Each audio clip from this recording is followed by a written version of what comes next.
കളങ്കാവലിനായി ഒരുങ്ങിയിരിക്കുന്ന അമ്മയുടെ അടുത്തേക്ക് വാത്തിമാർ പോകുന്നതിന് മുമ്പ് ഇനി ഒരു സ്ഥലത്തു നിന്നും കൂടി അനുമതി മേടിക്കേണ്ടതുണ്ട്.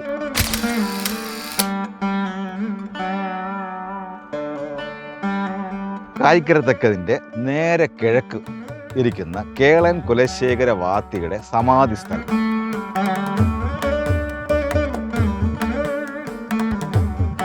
അമ്പലത്തിൽ വിളക്ക് തെളിയിക്കുന്നതിന് മുമ്പ് കായിക്കരയിൽ വിളക്ക് തെളിയിച്ച് പൂജ ചെയ്യും എന്ന് ഞാൻ പറഞ്ഞിരുന്നല്ലോ. എന്നാൽ കായിക്കര അപ്പൂപ്പന് വിളക്ക് തെളിയിക്കുന്നതിന് മുമ്പേ വിളക്ക് തെളിയിക്കുന്നത്, അതായത് വെള്ളായണിയിൽ ആദ്യം വിളക്ക് തെളിയിക്കുന്നത് ഇവിടെ ഈ കേളൻ കുലശേഖര വാത്തിയുടെ ഈ സമാധി സ്ഥലത്താണ്.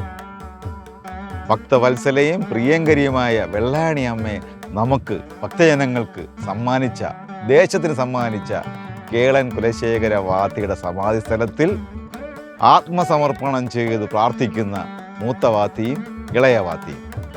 ഇത് 2011 ചിത്രമാണ്. അന്നത്തെ മൂത്ത വാത്തിയായിരുന്ന സതീശൻ വാത്തിയാണ് രണ്ടാം കളങ്കാവലിനും ഒരുങ്ങി പോകുന്നത്.